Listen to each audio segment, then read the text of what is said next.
Hello everyone. The former President Jacob Zuma was campaigning at Kwamashu Township in Durban.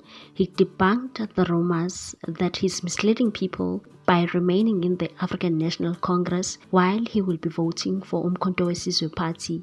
He said the ANC remains the strongest party in this country, the party that fought for freedom. Even our ancestors fought for this freedom that we have today. The wise ancestors built that organization.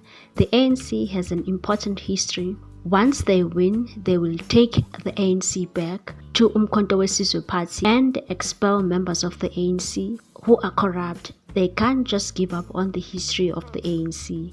They would rather chase away the corrupt leaders. He won't cancel his membership, but he will vote for Umkhonto we Sizwe party and insisted that once they win, they will claim the ANC and maybe they will change the name of the ANC because it has a bad reputation. He promised the crowd that he won't form alliance with African National Congress Party because they sold the ANC. He will deal with corrupt leaders first in the ANC party.